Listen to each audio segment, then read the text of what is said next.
Hey guys! I'm a bit tired of new characters, so why don't we have a little careless break while waiting for the Veilguard? Careless, I thought, and then I realized that our beloved dwarf has almost no meaningful representation on YouTube. Varric is a precious character in the Dragon Age series. We love his jokes and banter, and social media is full of them. Being normal is the persona he invented, and we can swiftly grant him the first cross on the companion card. However, we have never witnessed anyone having a deeper relationship with this character. Varric is a typical sidekick who observes the chaos and then writes stories about it. What if I tell you that Varric has been tired of it since we met him? That writing is nothing more but a coping mechanism that he tried to turn into something valuable to avoid pain and guilt, to run away from himself. As in games, players enjoy his light-hearted presence the very same way few of us were curious to know the real deal behind his character. It's like Varric is a joke that we all love and therefore we don't need to dig deeper. He fulfills his purpose, right? He's fun and entertaining. Some might even consider that Varric is quite shallow about his lifestyle and worldview. But hey, you already know how I analyze characters. And there is always something hidden between the lines. Let's start talking.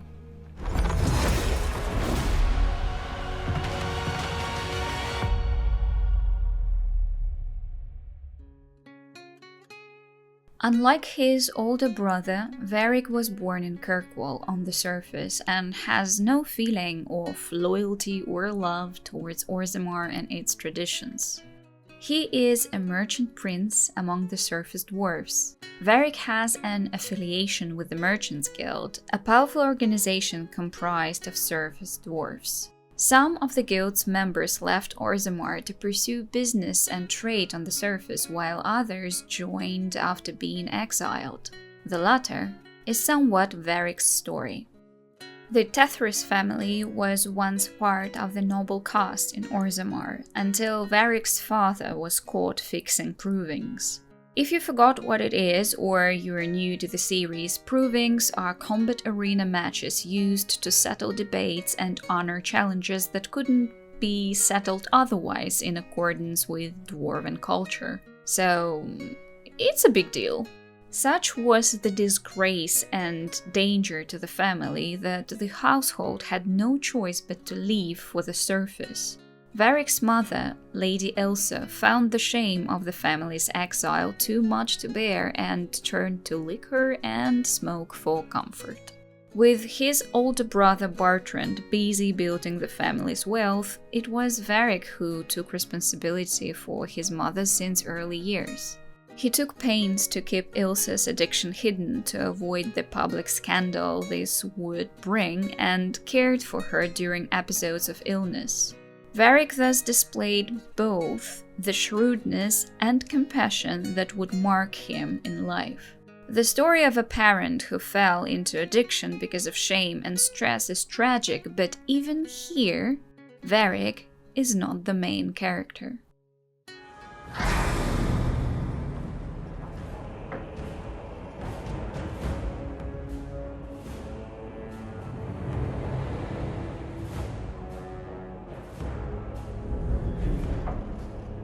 So that's how you greet your brother, is it, Bartrand? Fine. Say hello, Bianca.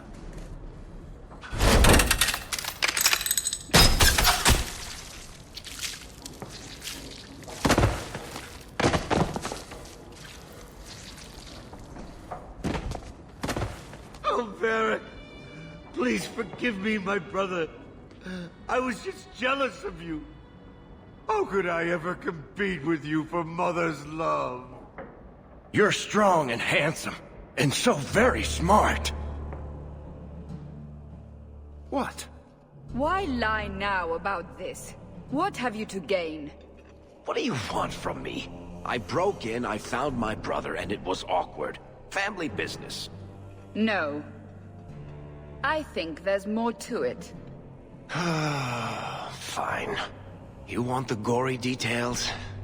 I'll give you the gory details.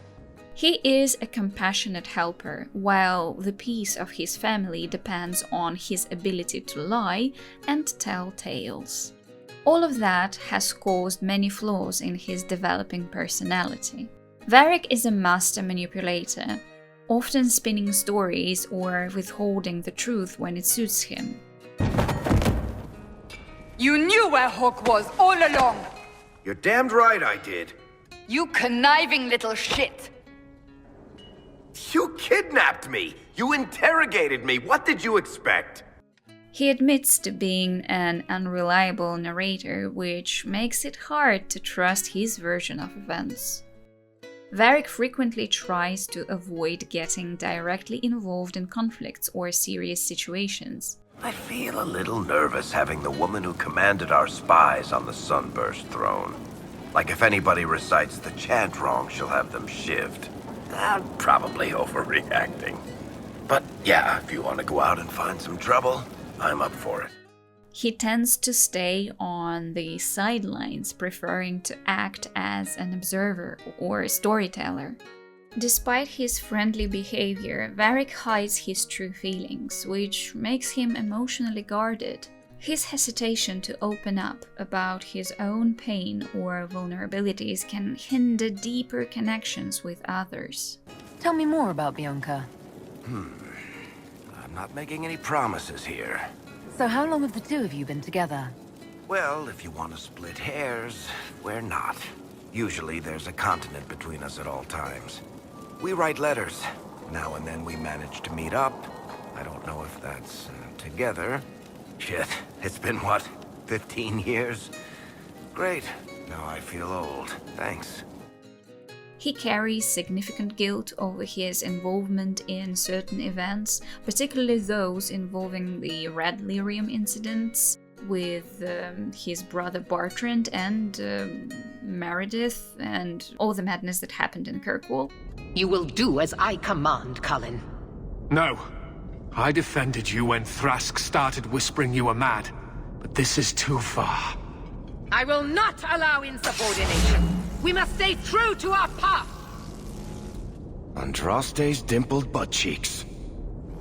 You recognize it, do you not? Your lyrium, taken from the deep roads. The dwarf charged a great deal for his prize. And also finding Corypheus before Dragon Age Inquisition.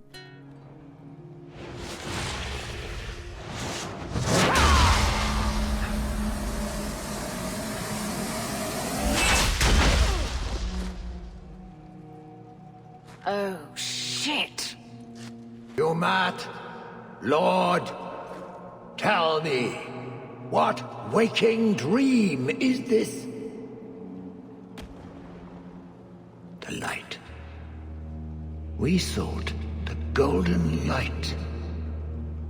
You offered the power of the gods themselves.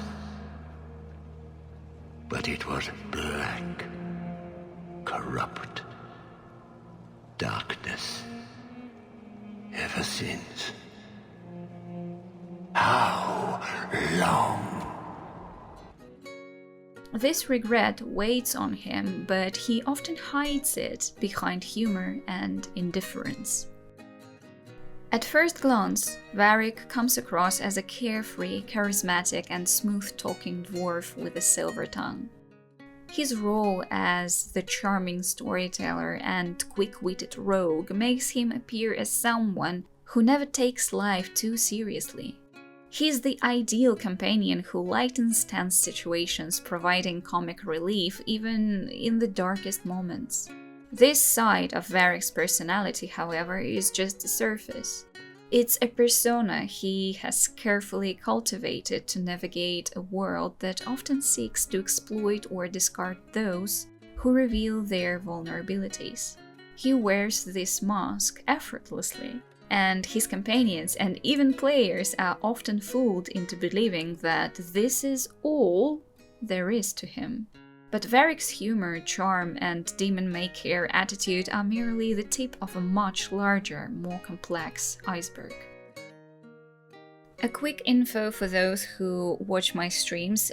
Very soon I will come up with a more clearer schedule, and we will have an exact time when we meet every week. Also, because of the amount of work that I have now, unfortunately I'll be able to post videos only once a week, probably on Thursdays. But because I'm chaotic with my schedule right now, they might be ready a little bit earlier. So those who are members of this channel know that sometimes I post videos for members only earlier, so join the membership if you'd like to have cool videos a little bit earlier and also have a glance into the real life of an important goose.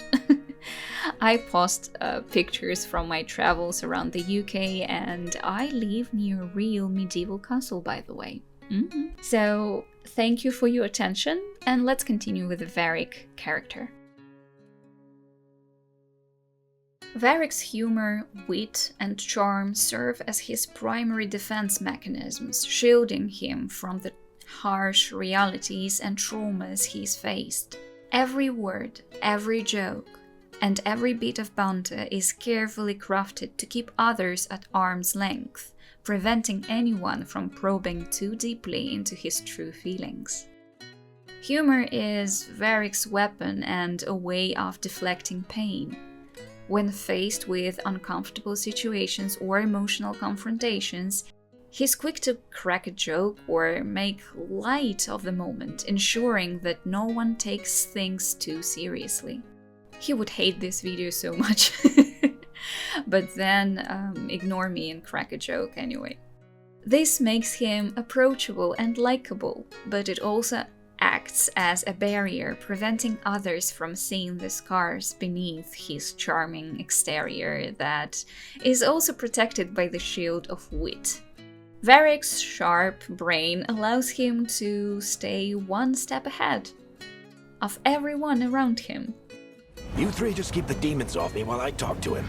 Varric, Solus isn't gonna stop just because an old friend asks nicely. Solus needs someone to sell him another option, to help him justify changing his mind. He's always ready with a clever retort which not only entertains but also gives him control over conversations. This control ensures that he's never the one being examined or judged, allowing him to maintain a sense of safety and distance. Varric's charisma is both his greatest asset and his strongest armor. By being the most charming person in the room, he ensures that people see him as an entertainer, a friend, or a storyteller, not the man hiding behind a mountain of unresolved emotions and traumas. Once again, it's a carefully constructed persona. What? The most saddening and defining aspect of Varric's life is his relationship with Bianca Davri, the woman who not only crafted his iconic crossbow, but also left a mark on his heart. Naming his weapon after her is a constant reminder of a love that was never truly realized, a link that still connects him to his past. Varric's love for the real Bianca is bittersweet, representing the pain of unfulfilled longing and unspoken words. I appreciate the warning, but you shouldn't have come yourself. What if the guild found out, or what's his name? Are you worrying for me or for yourself? A little of column A, a little of column B. I am the expendable one, after all. Oh, don't worry, I'll protect you. It shows that beneath his playful behavior lies a man who has experienced deep, aching love and maybe passion, and who carries that pain with him everywhere he goes in the form of a crossbow. His reluctance to speak about Bianca in detail, even with his closest companions, is a testament to how much she meant to him and how much her absence still affects him. Despite their separation, Varric has never truly let go of Bianca. The crossbow is a symbol of love and loss at the same time. It's a reminder that even the most charming, confident people can have deep regrets and yearning for what might have been. Naming his weapon Bianca is symbolic of how Varric copes with pain, but keeping the crossbow close, he holds onto a piece of her. But it's also a way of protecting himself, a literal weapon against the world which brings hardship and suffering. It's as if carrying Bianca into every battle is his way of not letting the pain inside him, which means literal death into his life.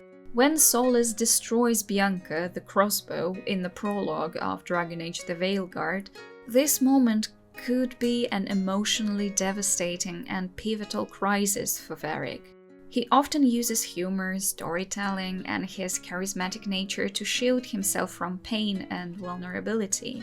The destruction of Bianca would strip away this facade, exposing the deep-seated grief, anger, and sadness he's always hidden.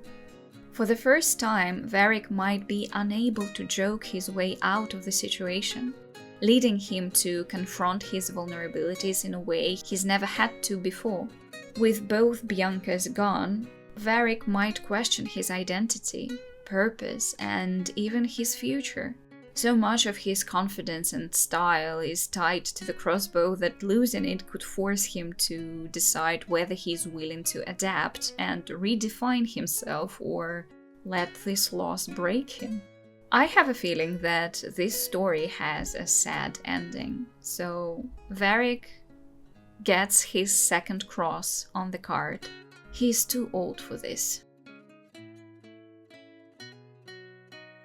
Varric's habit of complaining isn't just idle whining, it's an essential part of his character that reveals much about his inner turmoil. He frequently voices his discomfort with almost everything, but this behavior serves a greater purpose. I hate caves. Yes, yes, you hate the deep roads and caves and the outdoors. And everything that isn't hearing himself talk. Orlesian cafes, taverns that are too tidy, slopes of greater than 10 degrees. Also quiet, and most kinds of smells, rain, water in general. And Orlesians, Fereldans, Navarans, Mages, Templars, the entire merchant guild, Nugs. And slopes, uneven ground, the dark, pretty much all kinds of weather. The smell of the sea. Who made the ground vertical? Mountains covered in the dead. Look, I have to complain, or you'll forget I'm here and trip over me. I'm providing a service. By complaining about seemingly trivial things, Varric deflects attention from his real struggles. His complaints allow him to be present, ensuring he's not forgotten or overlooked in a group of epic characters who are determined to save or change the world. It's easier to grumble about the environment than confront the seriousness of past betrayals, pain, or losses, or his fear of abandonment. I actually think that he is afraid of being lonely and alone. Beneath the sarcasm and teasing, there is a part of Varric that desperately wants to be needed. He often positions himself as a supportive friend and an advisor or a storyteller because it gives him purpose and makes him feel valued. Varric's decisions reflect his desire to connect with others, especially those who value him or his work. I must have heard that wrong. It sounded like you just said that Cassandra read my books. She's a pretty big fan, in fact. Are we talking about the same Cassandra? Tall, grumpy seeker, like stabbing things? Wait, did you say the romance serial? Huh, she'll be waiting for a while then. I haven't finished it and wasn't planning to. That book is easily the worst I've ever written. The last issue barely sold enough to pay for the ink. Well, Cassandra seems to be hooked on it. And I honestly thought a hole in the sky was the weirdest thing that could happen. I get it, Seeker. You're still sore after our spat. I'm not a child, Varric. Do not suggest I'm without reason. A peace offering. The next chapter of Swords and Shields. I hear you're a fan. Well, if you're not interested, you're not interested. Still needs editing anyhow. Wait! You're probably wondering what happens to the Knight Captain after the last chapter. Nothing should happen to her. She was falsely accused. Well, it turns out the guardsman... Don't tell me! I wonder if I have time to read the first part. Don't forget to tell all your friends, if you have any. Completely worth it. Completing a novel for Cassandra just because she was a fan is a prime example of how far he will go to make others feel appreciated, even at the expense of his own time, profit, needs, or desires. He recognizes that his stories have a profound impact on people, and by finishing the novel for Cassandra, he's acknowledging the importance of that connection. It's his way of saying, I see you, I understand you, and I appreciate your passion. His storytelling is a great example of how one can transform a pathological desire to hide and deflect the truth into something of value to society. His stories heal both his readers and himself. Moreover, Varric knows that as a storyteller, he owes a lot to his audience. By finishing a story just because one person loved it, he demonstrates his understanding of the impact his work can have. It's a moment of humility where he's not motivated by fame or profit, but by a genuine desire to honor a fan's appreciation and see Cassandra's smile and blush. Varric's psychological profile is far from simple, and examining his behavior suggests the presence of certain disorders that shape his actions and choices. Varric's traumatic experiences, his mother's addiction, Bianca's loss, his brother's betrayal, and the following mental illness or death by Varric's hand, madness in Kirkwall caused by red lyrium, his guilt for releasing Corypheus in Dragon Age 2, well, by accident, but anyway, and I'm not even talking about the destruction of his crossbow in the Veilguard. All of that have left deep emotional scars.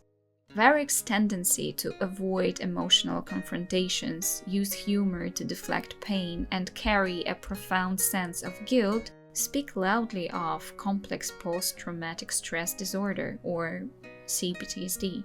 He hides behind his humor and storytelling, avoiding the emotional wounds that refuse to heal by themselves, while the only therapy he practices is writing, after experiencing even more stress and batshit adventures. For example, if Varric has always been in your party throughout the games, he visited the Fade long before the breach was in the sky, and he was tempted by the power that would grant him glory instead of a treacherous brother.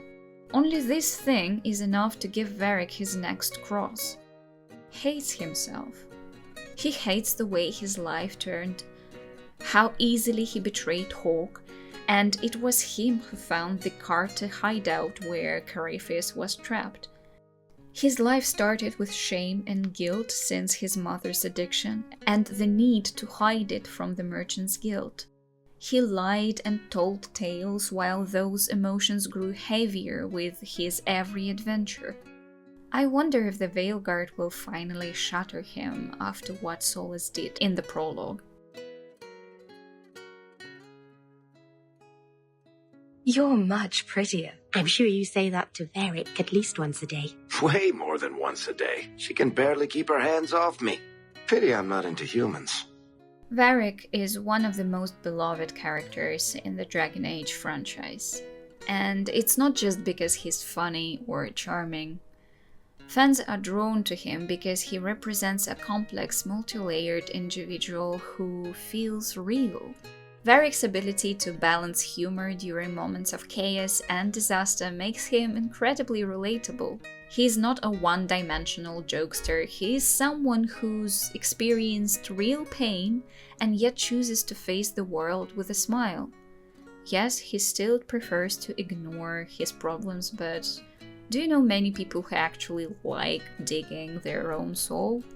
This balance between lightheartedness and emotional depth is what makes him so captivating. Varric isn't a conflicted warrior or a depressed mage willing to change the world. He's a storyteller, a rogue. He stands out because he proves that you don't need to be a grand hero to make a difference. We love him because he's the everyman who's been pushed into extraordinary circumstances and still manages to pull himself together. Despite his cynicism or carefree behavior, Varric cares deeply for his friends. He can easily sacrifice something of his own to make others feel valued, whether it's finishing a novel for Cassandra, helping out the protagonist, or offering a supportive word to any ally. His acts of care and kindness, often hidden beneath layers of jokes or sarcasm, show that he is a man with a big heart, even if he prefers to hide it. Alright guys, let's start the discussion. I think that Varric is not just big, he's a huge red herring. We love him, we pay attention to him, and he's a character who rebels easy categorization.